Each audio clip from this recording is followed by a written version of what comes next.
présent. Tu es la sagesse, l'intelligence, le secret de la connaissance. Déchire, Seigneur, le voile de la religion au niveau de nos esprits pour que nous saisissions la révélation de la vérité. Père éternel, que la lumière contenue dans ta parole éclaire l'ignorance de nos ténèbres, Père éternel. Je prie, Seigneur, que tu puisses parler à un homme, parler à une femme, susciter une génération nouvelle, parler à ton reste et le préserver du malin, de l'esprit qui opère en ce temps de la fin. Au nom de Jésus, nous avons ainsi prié et reçu. Amen. Nous acclamons le Seigneur. Acclamons, acclamons. Gloire à Dieu.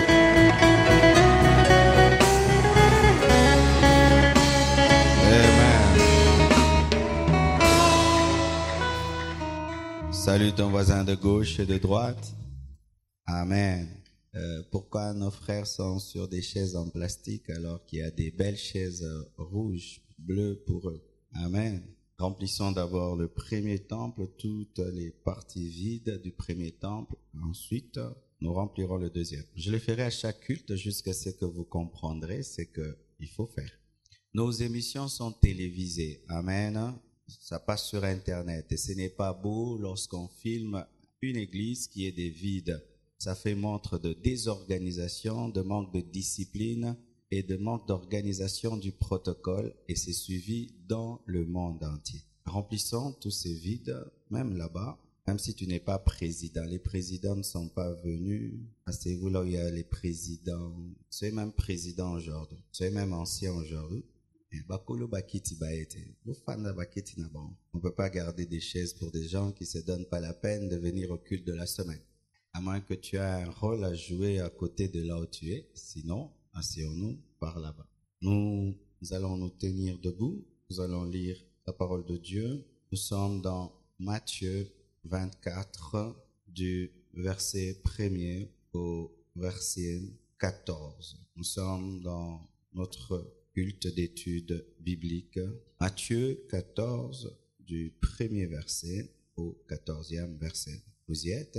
1, 2, 3. Nous lisons Matthieu 24, 1, 14. Comme Jésus s'en allait au sortir du temple, ses disciples s'approchèrent pour lui en faire remarquer les constructions. Mais il leur dit, « Voyez-vous tout cela? Je vous le dis en vérité. Il ne restera pas ici, pierre sur pierre, qui ne soit renversée. » Il s'assit sur la montagne des Oliviers, et les disciples vinrent en particulier lui faire cette question. « Dis-nous quand cela arrivera-t-il, et quel sera le signe de ton avènement et de la fin du monde ?» Jésus leur répondit, « Prenez garde que personne ne vous séduise, car plusieurs viendront sous mon nom, disant, « C'est moi qui suis le Christ », et ils séduiront beaucoup de gens. Vous entendrez parler de guerre et de bruit de guerre. Gardez-vous d'être troublés, car il faut que ces choses arrivent, mais ce ne sera pas encore la fin. Une nation s'élèvera contre une nation, et un royaume contre un royaume. Il y aura en divers lieux des famines et des tremblements de terre. Tout cela ne sera que le commencement des douleurs. Alors on vous livrera au tourment et l'on vous fera mourir, et vous serez haïs de toutes les nations à cause de mon nom. Alors aussi plusieurs succomberont et ils se trahiront, se haïront les uns les autres. Plusieurs faux prophètes s'élèveront et ils séduiront beaucoup de gens. Et parce que l'iniquité se sera accrue, la charité du plus grand nombre se refroidira. Mais celui qui persévérera jusqu'à la fin sera sauvé. Cette bonne nouvelle du royaume sera prêchée dans le monde entier pour servir de témoignage à toutes les nations. Alors viendra la fin. Dis à ton voisin, la fin est proche. C'est cela le message de ce soir. La fin est proche. Asseyez-vous, s'il vous plaît. Je me souviens, lorsque j'ai donné ma vie à Jésus-Christ, directement, je suis allé vers la Bible pour connaître la pensée et la volonté de celui qui m'avait sauvé, parce que je m'étais rendu compte que j'avais entendu parler de lui dans l'église où j'étais, l'église catholique, mais je ne le connaissais pas. Et j'avais mon petit Gédéon que j'ai commencé à lire très très rapidement. Et parmi les passages qui m'avaient marqué dans la lecture de mon Gédéon, c'était Matthieu 24. Et j'aimerais vraiment être sincère, ça m'avait beaucoup effrayé de voir Jésus-Christ en personne donner des si mauvaises prophéties. C'est un chapitre qui paraît très gris, très noir, venant d'un Dieu positif, un Dieu de foi, un Dieu de grâce, mais il nous montre le chaos dans ce passage. On croirait que Jésus-Christ est pessimiste. On croirait qu'il est pessimiste, mais Dieu n'est pas un flatteur. Il annonce les choses telles qu'elles sont. Amen. Et étant prédicateur, nous ne devons pas donner au monde une image que Jésus-Christ ne lui donne pas. Et prophétiser sur ce monde, c'est que la Bible n'a pas annoncé, car la plupart des temps, lorsque nous avons à prophétiser sur ce monde, nous annonçons la gloire des grandes choses. Mais lorsque nous lisons la parole de Dieu parlant des temps de la fin, on nous montre un portrait qui est très très sombre. Amen. Je commence au premier verset. La Bible dit, comme Jésus s'en allait au sortir du temple, ses disciples s'approchèrent de lui pour en faire remarquer la construction. C'est comme si Jésus-Christ n'était pas très ébloui par la construction. Alors les disciples voulaient un peu lui montrer que quand même les hommes ont pu construire quelque chose de grand et de beau pour Dieu. Et au lieu que Jésus-Christ puisse acclamer et dire « Waouh, quel grand temple, quelle belle construction, quelle belle pierre, quelle belle architecture », Jésus-Christ dit « Voyez-vous tout cela, je vous le dis en vérité, il ne restera pas pierre ici sur pierre qui ne soit renversée. » Jésus-Christ du coup prophétise sur le renversement du temple, ce qui est arrivé. Ce temple dans lequel Jésus-Christ était et que ont célébré les apôtres après des temps, un général romain Titus est venu et a détruit ce temple. Un grand enseignement déjà pour nous. Aujourd'hui, beaucoup d'églises sont en train de courir derrière la construction des temples. Notre motivation dans la construction des temples doit être pure. Nous ne devons pas chercher à construire des temples par orgueil pour que cela puisse épater Dieu, car Dieu n'est jamais épaté par une construction humaine. Alléluia. Et tous les temples que nous construisons après l'enlèvement seront récupérés par l'Antichrist. Ah oui, nous devons le dire. Si aujourd'hui nous cherchons à acheter une parcelle, nous cherchons à construire un temple, c'est seulement pour pouvoir accueillir toutes les personnes qui viendront dans des bonnes conditions, ainsi qu'il n'y ait pas une voiture qui passe dans le temple, ainsi qu'il n'y ait pas de la chaleur, qu'il y ait une bonne climatisation, un bon son pour recevoir toute catégorie de personnes. C'est le seul but. Amen. Le but, ce n'est pas de devenir plus spirituel parce que Dieu nous exauce ici dans cet hangar et il nous exaucera dans le temple. Ce n'est pas le temple qui amène l'exaucement et ce n'est pas le temple qui fait la grandeur d'une église. Je répète, ce n'est pas le temple qui fait la grandeur d'une église, car Jésus-Christ est sorti du temple et les a amenés sur la montagne, et c'est sur la montagne qu'il a révélé les grandes choses, mais ce n'était pas dans le temple. Amen. L'inspiration ne provient pas des pierres, mais l'inspiration provient de la dimension spirituelle. Je répète, l'inspiration ne provient pas des pierres, mais l'inspiration provient de la montagne, de la dimension spirituelle. Et ce qu'il faut, c'est que dans le temple, il faut qu'il y ait une montagne. Si dans le temple, il n'y a pas de montagne, il faut sortir du temple et aller sur la montagne pour recevoir des révélations révélation. C'est pourquoi nous sommes sortis aussi de certains temples pour aller prier sous des arbres qui avaient des montagnes, afin de connaître Jésus-Christ dans sa grandeur. Amen. Et sachez que ce qui est arrivé à ces églises que nous avons quittées, qui avaient des temples, mais qui avaient perdu la présence de Dieu, peut arriver aussi à nos églises de réveil lorsque nous aurons des temples sans des montagnes. Alléluia. Je suis allé une fois dans une église et j'ai aimé la permanence. Elle était très très belle, avec une belle moquette toute blanche et vraiment avec une grande épaisseur. J'ai loué le pasteur, j'ai dit waouh pasteur, quelle belle moquette dans la permanence. Et il m'a répondu, il a dit pasteur, la beauté de cette moquette révèle le manque de prière de cette église. Car si cette église avait une vie de prière, cette moquette serait déjà salie parce qu'on allait pleurer dessus, on allait transpirer dessus. Bien-aimés frères et sœurs, la gloire de Dieu d'abord réside dans la spiritualité, pas dans les choses apparentes. C'est pourquoi Christ, alors que eux étaient fixés dans les choses apparentes, sort de ces choses apparentes, commence à annoncer des choses spirituelles.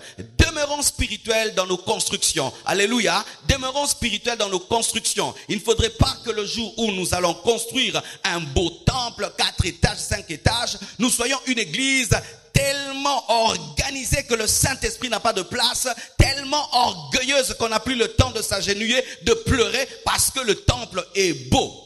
Le temple, bien-aimé, ne remplacera jamais la prédication de l'évangile. C'est pourquoi plusieurs églises perdent le réveil parce qu'elles se concentrent sur la construction au lieu de se concentrer sur la formation. Alléluia. La construction ne sauve pas, c'est la formation des disciples qui engendre des missionnaires. Alléluia. Bien-aimés frères et sœurs, Christ sort de cette dimension physique et commence à leur parler d'une dimension spirituelle et il annonce même la fin de ce système, car le temple était aussi un système religieux pour dire qu'il y aura un temps où il n'y aura plus des pharisiens, il n'y aura plus de sadducéens, il n'y aura plus le parvis, le lieu saint et le lieu très saint. Toutes ces choses-là passeront. Et j'aimerais vous dire, bien-aimés, il y a un temps où il n'y aura plus de ministère, il y a un temps où il n'y aura plus de prédicateurs, il y aura un temps où il n'y aura plus des choristes qui chantent devant et nous, on est là en train de les écouter. Cette dimension passera car dans l'éternité, personne ne prêchera à l'autre. Alors qu'ils sont en train de se glorifier du temps présent, Christ révèle que dans le futur, ce qu'ils sont en train d'élever ne sera plus rien. Bien-aimés frères et sœurs, plus le temps passera, plus tu découvriras que ce que tu glorifies aujourd'hui n'est rien par rapport à ce que Dieu fera. Alléluia. Et alors il s'assit sur la montagne des Oliviers et les disciples viennent auprès de lui en particulier pour lui poser des questions. Bien-aimés frères et sœurs, si tu veux apprendre quelque chose d'un homme de Dieu, tu dois poser des questions. Et la qualité de tes questions détermine la qualité des réponses. Le problème des fois, frères et sœurs, c'est que vous nous fréquentez, mais vous ne posez pas les vraies questions. Si les disciples n'avaient pas posé des questions sur les temps de la fin, Matthieu 24 ne serait pas écrit. Et si lorsque vous venez auprès des hommes de Dieu, c'est seulement « Pasteur, j'ai besoin de ça. Pasteur, donne-moi ceci. Pasteur, prie-moi cela. » Mais vous ne posez pas des vraies questions. Vous pouvez vivre avec un homme de Dieu pendant 20 ans. Vous ne connaissez pas son secret et son vrai message. Car si vous lisez la Bible, vous allez remarquer que la moitié des enseignements de Jésus-Christ étaient provoqués par des questions. Et cela révèle ceci. La dimension de ta soif détermine la dimension du niveau de l'enseignement. Car Jésus-Christ répondait aux questions selon la soif de ceux qui posaient des questions. Et si lorsque vous venez à l'église, vous avez la soif de connaître certaines choses, Dieu va me dire de les enseigner dans ma chambre parce qu'il connaît vos besoins. Mais si lorsque vous ne venez pas avec des questions profondes, il n'y aura pas des enseignements profonds. Car un homme de Dieu, lorsqu'il enseigne, par l'esprit, il peut savoir si ce peuple veut connaître ou veut être béni. Sachez bien aimé que la connaissance amène toujours la bénédiction, mais la bénédiction n'est pas toujours le signe de la connaissance. Et celui qui a la connaissance peut demeurer dans la bénédiction, mais celui qui a la bénédiction ne peut pas toujours demeurer dans la bénédiction parce qu'il faut la connaissance pour garder ce que Dieu t'a donné. C'est pourquoi même dans ce monde, lorsqu'on te donne un appareil, on l'accompagne toujours du mode d'emploi pour que tu le gardes. Et le mode d'emploi, c'est la connaissance. C'est la connaissance. Il s'assit sur la montagne et les disciples vinrent poser des questions. Dis-nous quand cela arrivera-t-il et quel sera le signe de ton avènement et de la fin du monde? Une très très bonne question. Une question très très élevée.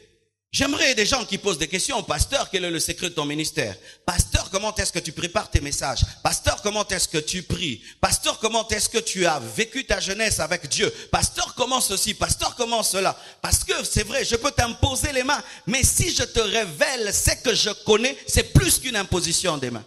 Alléluia.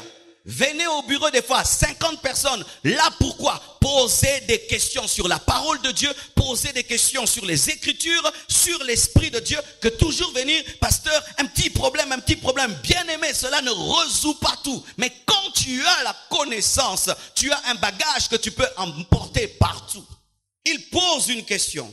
Je pense que lorsque les disciples posaient cette question, ils s'attendaient à une réponse très très simple. Alors que là, Jésus-Christ allait leur révéler des choses tellement grandes. Et je pense même que lorsque Jésus-Christ leur a parlé, ils n'avaient pas tout compris parce que certaines des choses ne leur concernaient pas, mais nous concernaient. Amen. Jésus leur répondit, écoutez maintenant, prenez garde. Oh, mais non. Jésus dit, les disciples posent la question, quel sera le signe de ton avènement? Quel sera le temps de ton avènement? Il devait dire, telle heure et tel signe. Mais quand il répond, il dit, prenez garde. Pourquoi? Parce que les temps de la fin seront accompagnés de la séduction. Dis séduction. Bien-aimés, au temps de la fin, il y aura la séduction. La séduction, c'est quoi? C'est une vérité fausse, mais qui ressemble à la vérité. C'est s'être séduit. Lorsqu'une personne est séduite, elle pense suivre la vérité alors qu'elle est dans la fausseté. La fin des temps sera caractérisée par la séduction. Et voici maintenant ce que Jésus-Christ dit, que personne ne vous séduise. Personne ne vous séduise. Il dit, prenez garde à la séduction et que personne ne vous séduise. C'est-à-dire que la séduction pourra provenir des personnes que tu ne peux imaginer. Que personne ne te séduise. Que ton pasteur ne te séduise pas. Que ton ami ne te séduise pas. Que tes frères ne te séduisent pas. Que ton père ne te séduise pas. Que personne ne te séduise. Ne permets à personne de te séduire, quelle que soit cette personne, que personne ne vous séduise. Si dans ta manière de lutter contre la séduction, tu ne te prépares pas à t'opposer à tout le monde, un jour la séduction peut venir par une personne que tu ne peux imaginer. Que personne ne te séduise. Même moi, que je ne te séduise pas. Alléluia.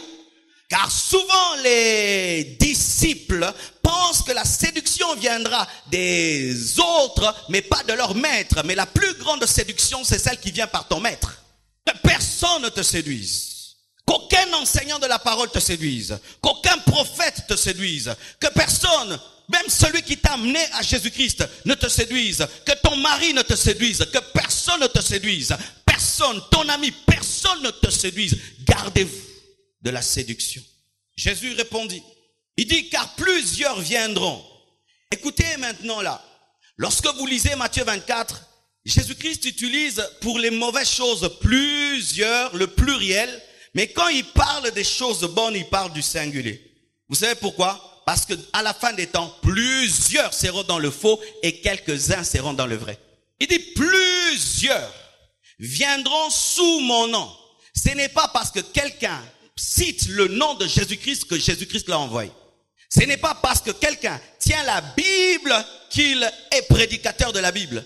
Ce n'est pas parce que quelqu'un dit au nom de Jésus-Christ qu'il dit le vrai Jésus-Christ.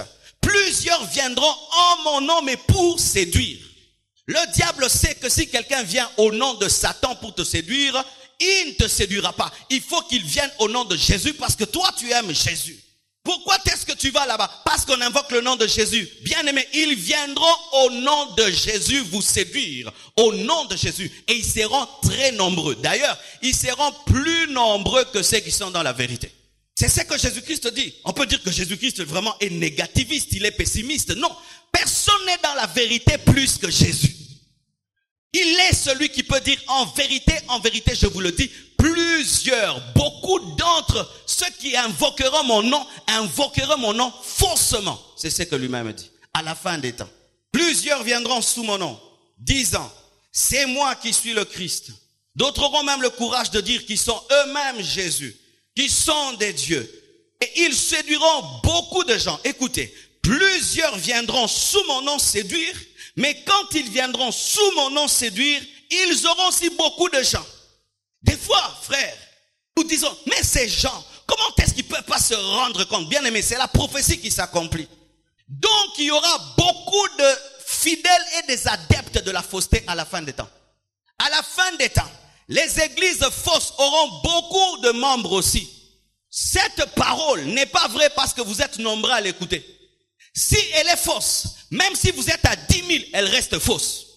Parce qu'aujourd'hui, nous jaugeons la véracité d'un enseignement par la foule qui écoute l'enseignement. Archi faux. Archi faux. Une foule peut suivre un enseignement, mais cette foule est séduite. Et la Bible dit, à la fin des temps, les faux prophètes viendront séduire et ils auront beaucoup de gens. Ils rempliront les stades. Ils feront des pleins, dit la parole de Dieu. Ils auront des grandes églises à la fin des temps. Ils auront toute l'apparence extérieure de la piété, mais au-dedans, ils régneront ceux qui en fait la force à la fin des temps. Car plusieurs viendront sous mon nom, disant, c'est moi le Christ, et ils séduiront beaucoup de gens. Vous entendrez parler de guerre et de bruit de guerre. Gardez-vous d'être troublés. La politique à la fin des temps sera troublée. Et vous savez pourquoi est-ce que la politique à la fin des temps sera troublée? Parce que l'égoïsme de l'homme atteindra son paroxysme. C'est l'égoïsme qui amène une nation à attaquer une autre. C'est l'égoïsme qui amène une nation à envoyer des militaires, violer des femmes. C'est l'amour de l'argent qui emmène une nation à déclencher la guerre dans une autre pour avoir le pétrole, pour avoir le coltan. Et plus l'amour de l'argent grandira dans les cœurs des hommes, dans les cœurs des politiciens, il y aura de plus en plus de guerres. Et j'aimerais vous dire en 2016, priez le Seigneur. Alléluia. En 2016, priez le Seigneur. L'amour de l'argent est capable d'amener un homme à sacrifier des millions de personnes seulement pour avoir le pouvoir. L'amour de l'argent peut amener une nation à entrer dans la vôtre, coupée en deux parties, rien que seulement pour avoir le diamant. Et on s'en fout des orphelins, des orphelines, de toutes ces personnes qui meurent, pourvu d'avoir un compte en banque rempli de zéros et de milliards à la fin des temps. Et nous pouvons tout dire, ça n'arrivera pas. Bien aimé, si l'homme devient de plus en plus mauvais, il y aura de plus en plus de guerres. Il y aura de plus en plus de guerres, même si on jeûne, même si on prie, même si on s'oppose. Si le cœur des politiciens est rempli de cupidité, vous aurez des guerres. La Bible dit, parlons de l'homme des temps de la fin. La Bible dit ceci, à la fin des temps, il y aura de jours mauvais. Pourquoi? Parce que l'amour se refroidira. L'amour, la charité de plusieurs personnes se refroidira. Il y aura croissance de l'iniquité. L'amour de l'argent. Les hommes seront fanfarons, hautains, amis de l'argent. Ils aimeront le plaisir plus que Dieu. Et de telles personnes, lorsqu'elles dirigent des nations, lorsqu'elles sont des militaires, elles déclencheront la guerre. Et les guerres qui ont eu lieu, la première guerre mondiale et la seconde, ne seront rien par rapport aux guerres qui sont en train de venir. Aujourd'hui, les hommes ont inventé des armes où seulement chez eux à la maison, ils peuvent appuyer sur un bouton et ils peuvent raser tout un continent. Des armes biologiques, des armes bactériologiques, des armes chimiques. Oui, ils vous envoient des maladies. Toutes ces armes existent déjà. C'est pourquoi lorsque les Américains ont ces armes, ils veillent que les autres ne puissent pas les avoir parce qu'ils disent, nous on peut bien les utiliser mais pas eux. Mais bien aimés, ils ne sont pas Dieu, ce sont des hommes. La bombe qui est tombée sur Hiroshima et Nagasaki est envoyée par les Américains. L'uranium est venu du Congo. Et bientôt il y aura la guerre pour avoir toutes ces matières précieuses afin de créer des armes. Quand vous voyez le développement technologique, sachez aussi qu'il y a le développement de l'armement. Ou quelqu'un est chez lui à la maison, il utilise un avion qui n'a même pas de pilote, qu'on appelle drone. Un avion sans pilote qui quitte une nation vers une nation et tue et part. Vous savez, quand c'est un homme qui est dans un avion, il peut des fois avoir des émotions et dire pourquoi je le fais. Mais un drone n'a pas d'émotion. Développement technologique, mais accompagné de guerres terribles où des bombes peuvent tomber dans l'eau et empoisonner l'eau et tout est détruit. Et la Bible nous dit qu'il y aura la famine dans plusieurs lieux, pas partout. Les gens disent cette prophétie n'est pas vraie, Mais n'est-ce pas que dans tel et tel endroit, il y a quand même de l'abondance? Mais la Bible dit en plusieurs lieux. La Bible dit pas partout, mais en plusieurs lieux, il y aura de la famine. Parce qu'avec le réchauffement de la planète, bien-aimé, le désert devient de plus en plus grand. Les hommes coupent les arbres en désordre. Aujourd'hui, de plus en plus, il n'y a pas suffisamment d'eau potable. De sorte qu'à la fin des temps, il y aura la guerre de l'air, la guerre de l'eau. Il y aura des tremblements de terre. Et je dis toujours, pourquoi est-ce qu'il y a des tremblements de terre dans Matthieu 24? C'est parce que la création est fatiguée de l'homme impie. Et elle révèle par ces tremblements, disant à Dieu, quand est-ce que tu vas m'amener dans la restauration, dans le millénium? Mais lorsque la terre tremble, les hommes meurent. Lorsque la terre tremble, il y a des éruptions volcaniques. Lorsque la terre tremble, les maisons sont englouties. Lorsque la terre tremble, des immeubles sont engloutis. C'est ça que Jésus-Christ a dit. Et c'est ce qui arrivera. Car il a prophétisé sur la venue de l'Esprit. Et l'Esprit est venu. Et s'il a dit que dans Matthieu 24, à la fin des temps, il y aura ces choses, même si on prie, ces choses arriveront. Il y a des choses que tu ne peux arrêter. Il faut seulement te préparer. C'est pourquoi il dit, gardez-vous d'être troublés. C'est-à-dire, vous ne pouvez pas empêcher, mais ne soyez pas troublés. Il y a des choses qu'on n'empêche pas, bien-aimés. Mais il faut seulement garder ton cœur et savoir que c'est que Christ a dit, voilà, cela est en train de s'accomplir, mais comment est-ce que je dois me comporter? Car que nous le voulions ou pas, à la fin des temps, il y aura des tremblements de terre, il y aura des guerres et des bruits de guerre. Les nations se soulèveront les unes contre les autres. Il y aura des famines en plusieurs lieux. Et Jésus dit ceci, tout cela ne sera que le commencement. Que le commencement. Ça doit être la fin. Non, il dit non, ce n'est que le commencement. Lorsque vous verrez des guerres, des bruits de guerre, des famines et des tremblements de terre, lorsque vous verrez des faux prophètes se lever, des faux Christ se lever, ne dites pas que c'est la fin, ce n'est que le début de la fin, le commencement de la fin, le commencement des douleurs. Donc, avant le retour de Jésus-Christ, il y aura des douleurs, pas seulement dans la tribulation, même avant l'enlèvement, il y aura des douleurs. Il y aura des douleurs sur la terre. Et Christ maintenant évolue et commence à préciser les choses par rapport à ses disciples, par rapport à Israël, par rapport à l'Église. Il dit, alors on vous livrera au tourment et l'on vous fera mourir et vous serez haïs de toutes les nations à cause de mon nom. Cette parole s'est accomplie sur Israël, mais cette parole aussi s'est accomplie sur les disciples, car nous voyons dans Actes des Apôtres comment est-ce qu'ils étaient persécutés. Mais cette parole est une parole prophétique sur la persécution de l'Église avant l'enlèvement. Bien-aimés, la naissance de Christ a engendré un bouleversement de sorte qu'il est mort, crucifié, persécuté. Et la naissance de l'Église a amené la persécution sur les premiers chrétiens. Mais sachez aussi qu'avant l'enlèvement de l'Église, les derniers chrétiens sur la terre seront persécutés.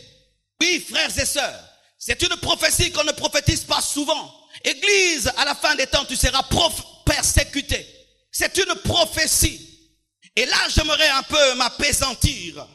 Car souvent, nous nous attendons à la fin des temps à une grande effusion de l'Esprit. Mais sachez que les personnes qui ont reçu la Pentecôte s'étaient cachées dans une chambre haute parce qu'ils étaient persécutés. L'église qui recevra la pluie de l'arrière-saison sera une église persécutée. Les gens vont haïr la vérité. Ils vont haïr les représentants de Jésus-Christ sur la terre. Ils vont haïr les hommes qui vont continuer à s'opposer au péché. Regardez le monde actuel. On veut que tous nous puissions avoir le même langage. Un langage compréhensif. Un langage doux. Un langage diplomatique. Mais Christ ne prêchait pas ainsi. Christ bouleversait les cœurs. Les apôtres bouleversaient les cœurs. Vous qui aimez la vérité, vous serez persécutés. Vous qui aimez le vrai Jésus, vous serez persécutés. C'est ce que dit la parole de Dieu. Et la persécution aujourd'hui a commencé en Europe, aux États-Unis, à cause de l'homosexualité, l'occultisme. Tu n'es pas dans une loge, tu n'as pas de travail. Tu parles contre l'occultisme, on peut même fermer ton église et tu te retrouves en prison. Tu parles contre l'homosexualité et tu peux perdre l'église. Est-ce que vous êtes prêts à être persécutés? La Bible dit que le jugement viendra et doit commencer dans la maison de Dieu. Car il est impossible que l'église ne soit enlevée sans qu'elle puisse être purifiée. Et pour purifier l'or, il faut le feu. Et le feu de la persécution est en train de venir sur l'église, afin de purifier le reste de Dieu. Le reste de Dieu va passer par une persécution, afin que Dieu purifie par le feu. Mais l'or véritable n'a pas peur du feu, parce qu'il devient meilleur et plus beau après être brûlé. La puissance de l'église primitive provenait de ces persécutions. C'est là qu'ils ont vu des miracles et des prodiges, et qu'ils ont prié jusqu'à ce que les prisons pouvaient trembler et les chaînes pouvaient tomber de leurs mains alors qu'ils étaient en prison. Lorsque nous parlons des miracles des apôtres, c'était dans un temps de persécution. Lorsqu'on parle des actes des apôtres, c'était le temps de persécution. Nous voulons vivre ce qu'ils vivaient, mais nous ne voulons pas accepter leur persécution. L'apôtre Paul a fait des miracles dans des temps de persécution. Il a écrit les épîtres dans des temps de persécution. Et la persécution est importante, afin que Dieu puisse presser l'église et faire sortir le véritable Christ qui est en nous. Et que c'est un privilège, frères et sœurs, que de souffrir pour celui qui a souffert pour toi. C'est un privilège, bien-aimé, que de souffrir pour celui qui est mort à la croix. Le monde s'apprête à nous persécuter. À persécuter les vrais enfants de Dieu, pas les faux. Les faux, vous serez à l'aise.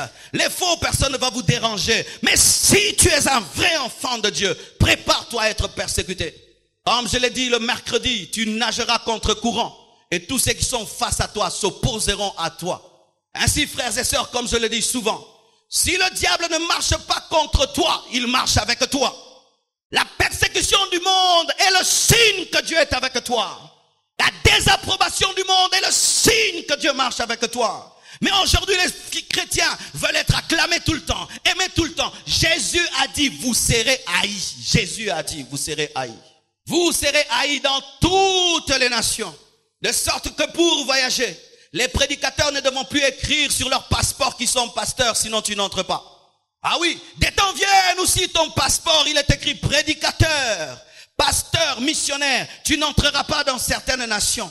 Ces nations qui nous reçoivent aujourd'hui, dans les temps qui viennent, tu ne dois pas écrire que tu es prédicateur. Tu n'entreras pas. Tout cela ne sera que le commencement des douleurs. Alors on vous livrera au tourment, à la souffrance, et on vous fera mourir, dit Jésus. À qui? Il dit ça à qui? À Pierre. À Pierre qui a tout abandonné pour le suivre. Et quelle récompense il lui donne? Il lui donne la récompense d'une mort. Pour dire, frères et sœurs, que des fois, lorsque nous venons vers Dieu, nous venons avec des motivations non bibliques, pensant que venir à Christ, c'est seulement avoir la vie, alors que des fois, venir à Christ, c'est accepter de mourir. Tu abandonnes tes filets et tu suis un jeune homme de 30 ans, et un jour, tu lui poses une question, il commence à te balancer que tu mourras. C'est pourquoi nous devons respecter les apôtres. Nous devons respecter Pierre et Paul. Bien-aimés frères et sœurs, vous devez être prêts à mourir pour votre foi. Je répète, vous devez être prêts à mourir pour votre foi. Si un jour sur ta route, il faudrait que tu puisses choisir la mort, bois cette coupe pour la gloire de Dieu. S'il faut mourir de faim, mourrez de faim, mais ne tombez jamais dans la corruption. S'il faut perdre tous les avantages parce que tu refuses de mentir, ne mange jamais et perds tous tes avantages. Mais la Bible nous dit que vous serez tués. C'est-à-dire qu'à la fin des temps, il y a des gens qui mourront pour leur foi. Mais souvent au Congo, nous pensons que quelqu'un qui meurt trop jeune, il a été maudit alors que notre Sauveur est mort jeune. Nous courons tous vers une longévité, des fois qui n'a pas de sens, car des fois tu peux être une courte bougie, mais qui doit brûler pendant un temps, et tu laisses la place aux autres. Il leur prophétise la mort. Donc à la fin des temps, il y aura beaucoup de martyrs de l'évangile. Frères et sœurs, vous êtes des chrétiens. Vous ne devez pas seulement étudier ce qui se passe au Congo. Lisez ce qui se passe en Chine. Lisez ce qui se passe dans les pays arabes. Des hommes de Dieu qui sont enfermés parce qu'ils ont prêché l'évangile. Il y a des nations comme le Maroc où tu ne peux pas prêcher à un Marocain la parole de Dieu sur la route, tu te retrouves en prison. Et il y a des gens qui aujourd'hui, pendant que nous parlons, se retrouvent en prison, pas parce qu'ils ont volé, parce qu'ils ont dit Jésus t'aime. Ces hommes auront une grande récompense au ciel. Bien-aimés frères et sœurs, les règles de la terre ne sont pas les règles du ciel. Les règles de la terre ne sont pas les règles du ciel. Et Dieu récompensera quiconque acceptera de souffrir pour sa foi. Plusieurs mourront à la fin des temps à cause de leur foi. beaucoup de martyrs. Et vous serez haïs de toutes les nations à cause de mon nom, à cause de vos péchés. Ce n'est pas louable aujourd'hui que l'Église puisse être méprisée à cause des bêtises, méprisée à cause du péché, méprisée à cause de l'adultère, à cause de la cupidité. Ça, ce n'est pas la prophétie biblique. La Bible dit que nous serons haïs à cause de Jésus. Haïs parce que l'Église fait des bêtises. Des fois, lorsque je m'assieds à la maison et je commence à zapper ce qui se passe dans les cultes des églises, tu te dis, mais moi-même aussi, si j'étais païen, vraiment, je ne prierais pas dans une telle église. On doit nous persécuter parce que nous vivons dans la sainteté, pas parce que nous vivons dans le péché. Lorsqu'un homme de Dieu est arrêté parce qu'il est escroqué, il ne doit pas dire qu'il est persécuté, il est jugé. Oh non, c'est le sort de Joseph qui m'est arrivé, je suis en prison. Non, Joseph était un innocent en prison, il n'était pas un coupable en prison. Car si Joseph entre en prison parce qu'il est tombé avec la femme de Potiphar, il ne sortira pas pour le trône, il finira dans un cercueil.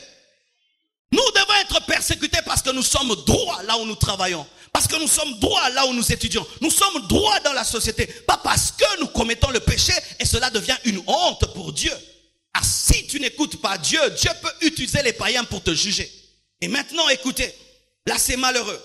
Alors aussi, plusieurs, vous écoutez encore, plusieurs succomberont, plusieurs se trahiront, plusieurs se haïront les uns les autres.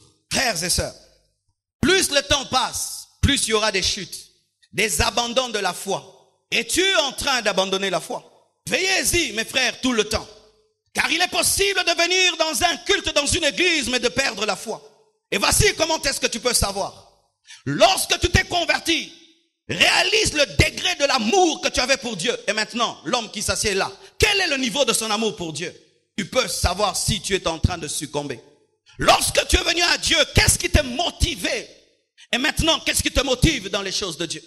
Lorsque tu es venu à Dieu, tu prenais des décisions et des décisions de te consacrer. Mais aujourd'hui, tu prends des décisions et des décisions de devenir normal. L'influence extérieure va influencer l'intérieur de plusieurs personnes à la fin des temps. Il y aura beaucoup de chrétiens rétrogrades, beaucoup de serviteurs de Dieu rétrogrades. Il y aura beaucoup d'ex-ouins, beaucoup succomberont. Pourquoi? Parce que autour d'eux, il y aura une très grande croissance du péché. Quelle est ta vie de prière? Quelle est ta relation avec la Bible? Quelle est ta relation avec le Saint-Esprit? Quelle est ta relation avec Jésus-Christ alors que je parle? Est-ce que tu peux témoigner dans ton intérieur que tu as une intimité avec Dieu? Alors qu'il fut un temps, tu en avais. Alors qu'il fut un temps, tu étais un homme passionné de Dieu. Est-ce qu'aujourd'hui tu peux témoigner que tu es toujours cette personne-là? Si ce n'est pas le cas, cette parole s'accomplit sur toi. Plusieurs succomberont. C'est vrai, ça nous blesse lorsqu'on entend que tel scandale a eu lieu à gauche et à droite. Mais c'est prophétique. C'est la parole de Dieu. Plusieurs succomberont. Plusieurs abandonneront. Vous assisterez à des chutes, à des abandons de la saine doctrine. Vous assisterez à des gens qui rentrent dans le monde. Pourquoi? Parce que dès le départ, ils n'avaient pas de grandes racines. C'est pourquoi, frères et sœurs, au lieu de continuer à construire ta maison, arrête-toi pour vérifier la fondation. Ah oui, bien-aimé. Parce que si tu ne bâtis pas sur le roc, si tu ne bâtis pas sur Jésus-Christ, lorsque la tempête viendra, la tempête de la perversion, la tempête de la persécution, cela va t'anéantir. On peut tromper tout le monde, mais on ne peut jamais tromper le vent. Tu peux dire que tu as bâti une maison solide, c'est le vent qui va révéler. Et le vent est en train de venir, où les gens devront accepter de souffrir pour leur foi. Et si tu es venu à Dieu, rien que pour les bénédictions matérielles, rien que pour l'élévation et le succès, ta vraie motivation sera révélée. C'est comme une femme qui se marie à un homme, disant il est riche, je l'épouse. Mais dans le mariage, cet homme qui était riche devient pauvre. La motivation de cette femme sera révélée lorsque la pauvreté viendra. Et lorsque tu viens à Jésus-Christ, et il y a des persécutions de l'église à la fin des temps, ta motivation sera révélée. Si tu t'étais converti, pourquoi? Bien-aimés frères, sœurs, plusieurs, dit le prophète des prophètes, Jésus-Christ.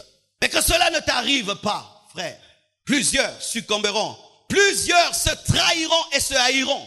Vous remarquerez dans le monde des trahisons, des amis qui se trahissent, des collaborateurs qui trahissent leur leader. Il y aura des rébellions, des églises qui se diviseront, des empoisonnements. Car les hommes au temps de la fin auront des cœurs remplis du diable. Judas était seul dans l'église de Jésus. Et les églises d'aujourd'hui sont remplies de plusieurs Judas. Plusieurs Judas dans les églises. Plusieurs trahisons. Quand il te voit pasteur, mais quand tu n'es pas là, il dit n'importe quoi sur toi. Et quand il te voit, alléluia, prêtre. Quand ton pasteur n'est pas là, oh, il est ceci, tu dis n'importe quoi. Mais s'il est là, oh, daddy. Ne m'appelle pas daddy si tu ne me respectes pas dans le secret. Ne m'appelle pas ton pasteur si dans le secret tu ne me respectes pas. Ne m'appelle pas ton pasteur si dans le secret tu dis n'importe quoi sur moi. Ne m'appelle pas ton pasteur. Ne viens même pas que je t'impose les mains. Parce que si je t'impose les mains, tu es maudit. C'est vrai, les fidèles, vous vous amusez à parler du mal des hommes de Dieu et à venir qui vous impose les mains. Comment est-ce que tu peux parler du mal d'un serviteur de Dieu et venir recevoir la grâce au travers de lui? Même s'il ne sait pas que tu parles du mal de lui, la lèpre de Myriam viendra sur toi. Je dis toujours, ne prie jamais dans une église si tu ne peux te soumettre à un leader. Lorsque tu choisis de prier dans une église, tu dois choisir de respecter le leader que Dieu a établi. Et si tu sens que tu es incapable de le faire, cherche une église où tu seras respectueux. Les gens se trahiront, comme Judas a fait avec Jésus. Il a salué avec un baiser d'amour. Mais le baiser d'amour disait quoi? C'est lui, arrêtez-le. Des semblants d'amour, mais des trahisons à l'intérieur. Des apparences d'amour, mais à l'intérieur c'est la trahison. C'est ce que la Bible dit à la fin des temps. Les gens se déchireront, se diviseront, se sépareront. Alors plusieurs succomberont, se haïront les uns et les autres. Il y aura beaucoup d'inimitié à la fin des temps. Des frères et sœurs qui ne se saluent pas. Des frères et sœurs qui ne se parlent pas. Des frères et sœurs qui se haïssent au point de chercher comment tuer l'autre. On voit même des gens pour tuer l'autre à la fin des temps. Plusieurs faux prophètes s'élèveront. La Bible dit, plusieurs faux prophètes s'élèveront. Voilà comment est-ce que tu peux détecter un faux prophète. Il s'élève lui-même. La Bible ne dit pas plusieurs faux prophètes seront élevés. Ils s'élèveront. Quiconque s'élève n'a pas été établi. Car Dieu ne déclenche pas des autoproclamations, mais il confirme ce qu'il a mis en toi et lui t'élève. Lorsque tu as un esprit d'autoproclamation, sache que facilement tu seras un faux prophète. Ton ministère n'est pas reconnu dans l'église, mais dehors tu dis je suis ceci, je suis cela. Alors qu'ici à l'église, on ne reconnaît pas ton ministère. Tu as un esprit d'auto-élévation. Frères et sœurs, si aujourd'hui nous sommes là, nous avons accepté de nous asseoir sur le banc, mais tu connais la parole. De t'asseoir sur le banc, tu fais des miracles. De t'asseoir sur la chaise, tu gagnes les âmes, mais tu t'assieds et tu t'humilies. Tu écoutes la parole de Dieu jusqu'à ce que le temps de Dieu puisse paraître et que ton pasteur reconnaisse ce que tu as. Mais lorsque dans le secret, vous commencez des ministères qu'on ne connaît pas, vous faites des ministères qu'on ne reconnaît pas. Ici, tu es frère, mais là-bas, tu es un grand bishop. Tu as l'esprit des faux prophètes. Tu as l'esprit des faux prophètes. Malgré que tu les condamnes, bientôt tu les ressembleras. Parce que l'esprit faux ne supporte pas l'autorité spirituelle. Mais un homme qui a l'appel de Dieu se soumet aux autorités. Parce que lui-même sait que demain, il exercera l'autorité et il doit se soumettre à l'autorité. La rébellion engendre des faux serviteurs de Dieu. La précipitation engendre des faux serviteurs de Dieu. L'auto-élévation est toujours produite par le manque de patience. Si tu as l'appel de Dieu et je ne reconnais pas ça, patiente, Dieu me parlera. Dieu me parlera. Mais si tu brûles les étapes et tu commences une œuvre, Dieu ne reconnaît pas cette œuvre. Elle est maudite. Pourquoi? Elle n'est pas dans le corps. Tout ce qui croît sur le corps est sur le corps. Les ongles croissent sur le corps. Il n'y a pas des ongles qui grandissent en dehors du corps. Il n'y a pas des cheveux qui grandissent en dehors du corps. Si tu coupes seulement tes cheveux, tu les mets là, ça ne grandit plus. Pour grandir, il faut être sur le corps. Mais si le corps ne te reconnaît pas, tu es une greffe de cheveux. Tu es une greffe de cheveux et tu es les faux ongles qu'on met mais qui n'ont pas grandi sur le corps. Oui, car des fois vous vous collez. Vous avez un ministère de rébellion et puis vous vous collez à une église, mais vous êtes en train de faire ce que vous voulez. Personne ne vous contrôle, personne ne vous gère. Vous serez les faux prophètes des temps de la fin. Je t'assure, et je sais ce que je dis. Lorsque personne ne te surveille, lorsque personne ne te forme, qui peut veiller pour dire que tu prophétises vrai ou faux? Car la Bible dit que lorsque le prophète prophétise, que d'autres soient là pour juger. Mais qui juge tes prophéties? Dieu m'a appelé, mais tu es dans un corps. Si on prend tes yeux, on les met là, du coup ça devient un monstre. Pour qu'il y ait la beauté du corps, il faut la soumission à l'autorité. Et si l'autorité ne te reconnaît pas, ce n'est pas encore le temps de Dieu. Ce n'est pas encore le temps de Dieu. Et un vrai appelé de Dieu n'est jamais pressé parce qu'il connaît à quel point c'est difficile que de servir Dieu. Avez-vous déjà vu un militaire qui dit « Déclenchez la guerre, je vais aller à la guerre ». Même le grand commando n'aime pas la guerre. Alors plusieurs succomberont, se trahiront les uns les autres. Plusieurs faux prophètes s'élèveront et ils séduiront beaucoup de gens. Les églises aiment être beaucoup.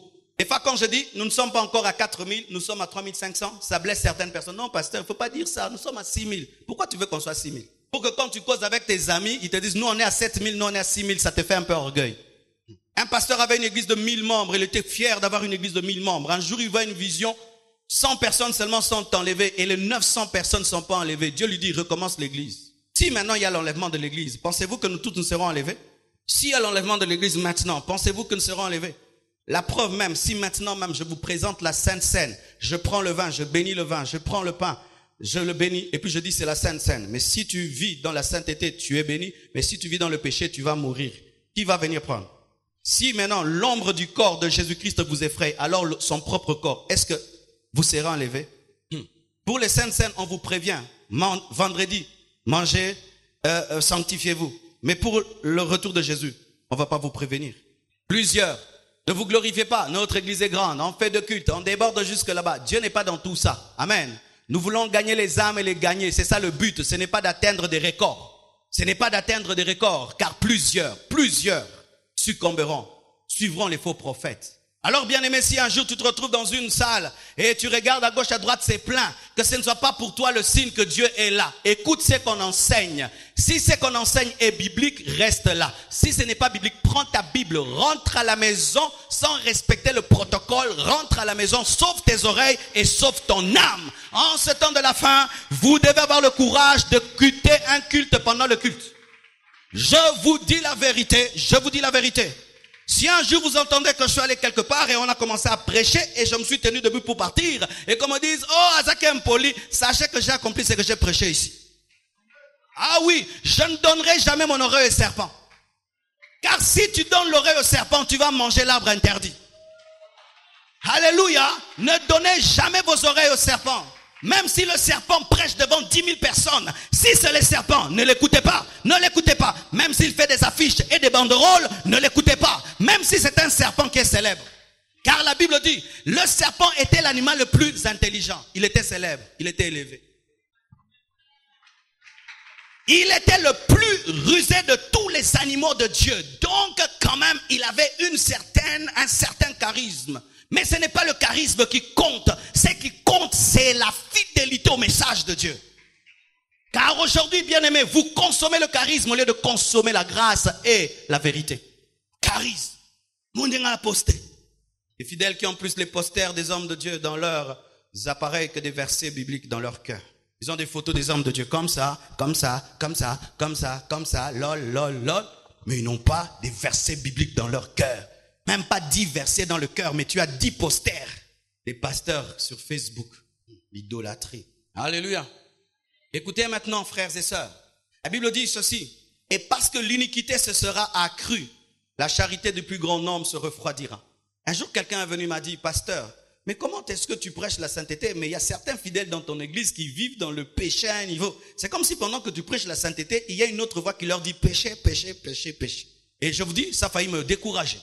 Mais quand je vais lire cette parole, Jésus-Christ, le grand prédicateur, reconnaît qu'il y aura croissance du péché. Moi, je fais ma part, je t'annonce la vérité. Si toi, tu choisis d'écouter et ne pas prendre de décision, moi, je lave mes mains, j'ai dit la vérité. L'iniquité va grandir et la charité du plus grand nombre se refroidira. L'amour pour Dieu et pour le prochain se refroidira à cause de la croissance du péché.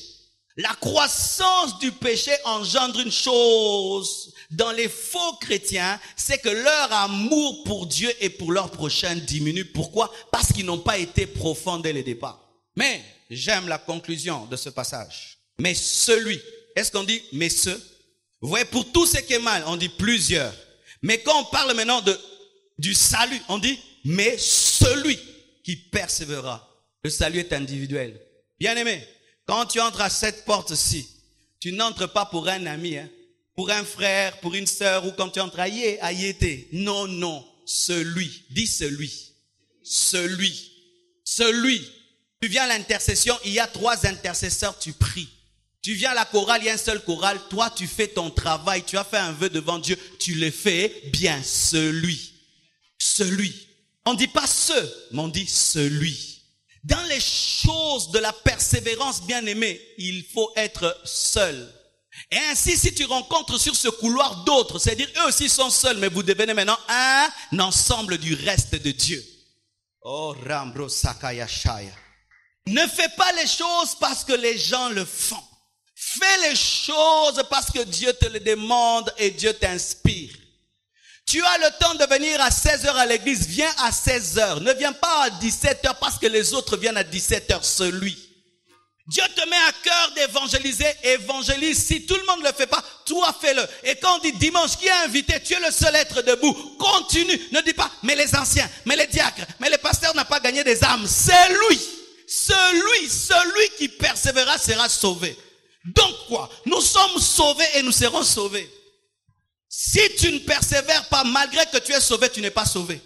Je ne crois pas en cet évangile-là où si tu es sauvé, maintenant fais tout ce que tu veux, tu es sauvé. Non, bien-aimé. Si tu es sauvé, tu dois persévérer dans la foi pour être sauvé. Mais si tu abandonnes la foi, tu n'es plus sauvé. On peut perdre son salut. On peut perdre son salut. Ne pensez pas qu'en faisant tout ce que vous voulez dans la vie chrétienne, vous vous retrouverez au ciel parce qu'un jour vous avez fait une prière ici. Seigneur Jésus, je te reçois dans ma vie. Et après vous faites tout ce que vous voulez. Vous trouvez vraiment quelqu'un qui vit dans le péché. Tu lui poses la question, est-ce que tu es chrétien? Il dit, je prie dans une église. On t'a pas posé la question si tu pries dans une église. On dit, est-ce que tu es chrétien? Est-ce que tu es comme Jésus? Est-ce que tu l'as vraiment reçu? Oui, un jour j'ai fait la prière. Oui, il y a des gens qui, lorsqu'ils font la prière, reçoivent vraiment Jésus, mais d'autres ne font que des récitations.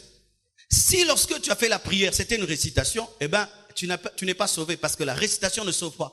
Et d'ailleurs, il y a des gens qui n'ont même pas besoin de réciter pour être sauvés. Moi, je me suis converti, je n'ai jamais dit, Seigneur Jésus, viens dans ma vie. Il m'est apparu et j'ai cru dans mon cœur et j'ai été transformé jusqu'aujourd'hui.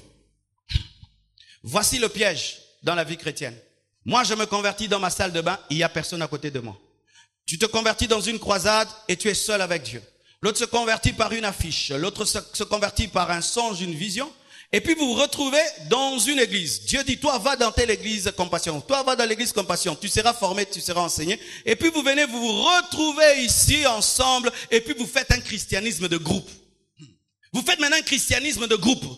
Quand tu viens à l'église, tu fais les choses parce que les autres le font. Et si les autres ne le font pas, tu ne fais pas. C'est pourquoi vous remarquez les gens, lorsqu'ils sont nouveaux dans l'église, ils se donnent beaucoup. Quand ils font 3 ans, ils perdent leurs ailes. Pourquoi? Ils trouvent des gens qui ont créé un embouteillage. Sautez bango.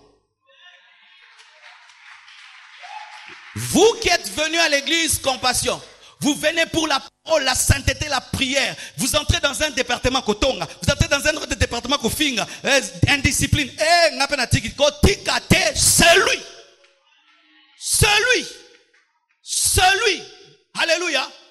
Moi-même aussi j'étais choqué lorsque j'ai reçu l'appel de Dieu pour être prédicateur de l'évangile. Je pensais que tous les pasteurs sont saints, tous les pasteurs servent Dieu pour Dieu. Mais quand je suis arrivé trouvant des réalités, tu te dis Natika, non, toi tu as entendu, fais ce que tu as entendu. N'ayez pas l'esprit de groupe. Dieu te dit donne ceci, je ne vais pas donner, qu'on fasse la cotisation. Est-ce que tu t'es converti par cotisation? Vous tombez dans des mouvements de groupe. Celui qui tombe dans des mouvements de groupe n'est jamais particulier. Mais Dieu fait toujours une œuvre particulière. Mais celui qui persévérera jusqu'à la fin. Nous ne sommes pas convertis pour nous arrêter. Nous irons jusqu'au bout. Et pour aller jusqu'au bout, voici la devise. 6000 tombent à ta droite, 10 000 à ta gauche. Tu n'es pas atteint. Les gens prennent ça seulement pour les flèches spirituelles des sorciers. Non, aussi pour l'abandon de la foi. Tu ne seras pas atteint. On met ça toujours la magie, l'occultisme. Non, les hérésies, les séductions, les rétrogradations. Alléluia, tu ne seras pas atteint. Même si, frères et sœurs, tu es le seul qui est resté debout dans votre génération d'il y a 10 ans, tu demeures ferme. Tous les jours, je prie avec toi. On prie. Le jour que tu refuses de prier, moi je prie. Tous les jours, on va ensemble à l'église, on va ensemble. Le jour que tu n'y vas pas, moi j'y vais. Tous les jours, nous donnons ensemble à l'église, nous donnons. Le jour que tu ne donnes pas, je vais donner. Pourquoi? Mon cœur n'est pas attaché à ton cœur. Pourquoi est-ce que ma spiritualité sera attachée à ta spiritualité? Oyo 45, oyo 30, oyo tension 12, oyo tension 11, oyo tension 10, oyo hypotension, oyo hypertension. Si vous connectez tension dans la tension, vous avez besoin de crise cardiaque. Alléluia. Quand tu as l'esprit de prier beaucoup, prie beaucoup. Ne sois pas comme les autres. Sinon, l'église te tuera. L'église te tuera. Oh, je sais ce que je dis. L'église te tuera. Et pour terminer, la Bible dit, cette bonne nouvelle du royaume sera prêchée dans le monde entier. Qui prêcheront cela? Celui. Pour prêcher, tu dois être debout. C'est pourquoi vous remarquez que le diable veut endormir tout le monde pour que personne ne prêche. Et si personne ne prêche, Jésus ne vient pas. Car pour que Jésus-Christ revienne, il faut que tout le monde entende. Et si tu ne parles pas, il ne vient pas. Ainsi, il peut revenir en l'an 4000, tu es déjà mort et tes arrière petits-fils meurent sans que Jésus ne soit venu. C'est pourquoi dans le domaine du retour de Jésus-Christ, il ne faut pas seulement prier pour que Jésus revienne, il faut hâter sa venue par l'évangélisation. La Bible dit, cette parole sera prêchée dans le monde entier pour servir de témoignage, pas pour convertir les gens. La Bible ne dit pas, cette bonne nouvelle du royaume sera prêchée dans le monde entier pour que tout le monde se convertisse, que toutes les nations se convertissent, alors viendra la fin. Non, on dit pour servir de témoignage. C'est-à-dire quoi? Pour dire seulement tu as entendu. Voici, si seulement je viens dans une terre islamique, j'ai dit Jésus est le sauveur de l'humanité. Il est plus que Mahomet. Et la Bible est élevée au-dessus du Coran. Si vous croyez en lui, vous serez sauvés et Dieu vous pardonnera tous vos péchés. Et puis me tue, ils ont déjà entendu. Moi j'ai lavé mes mains. C'est pourquoi quand vous allez sur Facebook, écrivez Jésus est le sauveur, recevez-le au Tindi. Alléluia. Annoncez l'évangile. Parce que là où l'avion ne peut arriver, Facebook peut arriver, Twitter peut arriver, WhatsApp peut arriver. Alléluia. Des fois, lorsque les gens m'appellent de l'URSS, je dis URSS, je n'ai jamais été là-bas, mais l'Internet arrivera. Je vous dis, cette parole s'accomplira avec l'Internet. C'est avec l'Internet. Lorsque Jésus parlait, il voyait l'Internet. Quelle dimension prophétique! Avant qu'il y ait l'Internet, on disait on prendra des avions. Et ça, tu es dans ta chambre. Tu fais ta croisade sur Facebook.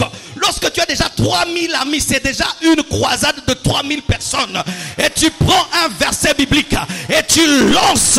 Et les gens, quand ils voient, il y a des conversions et des transformations. J'aimerais vous dire avec l'Internet, la parole de Dieu va atteindre le monde entier. Et donc Jésus-Christ revient bientôt. C'est pourquoi vous remarquez ceci. Lorsque l'ennemi est en train d'endormir les gens en soi, il est en train d'endormir les évangélistes. Car pour crier dans la nuit, réveillez-vous, toi-même tu dois être réveillé. La Bible nous dit que les 10 vierges dormaient et on sonna la trompette, mais celui qui a sonné était réveillé. La trompette ne se sonne pas elle-même, il faut la tenir et tu dois être réveillé. Ne laisse pas le monde t'endormir. Où tu vis rien que pour l'argent, tu vis rien que pour ton boulot. Non, vivez pour l'évangélisation. Investissez votre argent dans l'évangélisation. Donnez-nous les moyens d'aller prêcher Jésus-Christ partout. Poussez-nous à aller annoncer Christ partout. Aidez-nous à le faire. Et vous-même faites-le partout où vous êtes. Avec vos bouches, avec vos vies, avec votre argent, avec vos Facebook. Faites tout pour que le dernier des païens sincères entende. Car Pierre dit, lorsque le dernier des païens entendra, alors la fin viendra. Qu'est-ce qui arrive en soi? Ça va. Je veux quand même le dire. Oui, je dois le dire. Je le dis. Dieu connaît en avance le nombre de personnes qui seront enlevées. S'il ne le sait pas, il n'est pas Dieu. Mais Dieu n'a pas limité en avance, mais il connaît en avance. Il y a une différence entre limiter en avance et connaître en avance. Limiter, c'est s'opposer à ce que certains se convertissent, mais connaître, c'est connaître toutes les personnes sincères qui entreront avant d'entrer. Ce qui fait qu'avant ta conversion, Dieu savait que tu te convertiras. Mais c'est pas qu'il t'a favorisé toi plus que l'autre, mais toi tu as cru et il essaie. Maintenant, dans le domaine de l'arche, il fallait que la dernière paire d'animaux puisse entrer dans l'arche pour que Noé ferme. Et l'arche, prophétiquement, c'est l'église. Et Dieu connaît le dernier des païens qui fera que l'église soit totale. Le jour que ce dernier des païens, où qu'il soit, en Hollande, en Suède, au Maroc, pôle Nord, lorsque celui-là, le dernier, se convertira, Jésus viendra. Et donc, nous évangélisons pour que le dernier la entende. S'il est ici, reçoit Jésus Tokende, poto lembi mokele. Oso faire tarder Busso. L'église bientôt sera complète. Et quand on dit église, ce n'est pas l'église compassion. C'est l'ensemble de tous les vrais enfants de Dieu dans le monde. Parce que pendant que nous prêchons ici, il y a des serviteurs de Dieu qui font un grand travail dans le monde entier, qui vont même dans des endroits où nous, on n'ose pas aller. Ils sont en train de faire des croisades et les gens se convertissent. Bien-aimés, bientôt, Matthieu 24, verset 14, va s'accomplir. Toutes les nations. Alors, la fin viendra. La fin viendra. La fin viendra. Lorsque je dis la fin viendra, tu as quel sentiment? De peur ou de joie? Si tu as un sentiment de peur, tu n'es pas prêt. Si tu as un sentiment de joie, tu es prêt. Aujourd'hui, j'aimerais prier pour tous ceux qui ont un sentiment de peur pendant que je dis ces choses. Tu sens une peur. C'est une peur spirituelle où Dieu te prévient et te dit, fais attention, arrange ta vie. Que Dieu vous bénisse abondamment.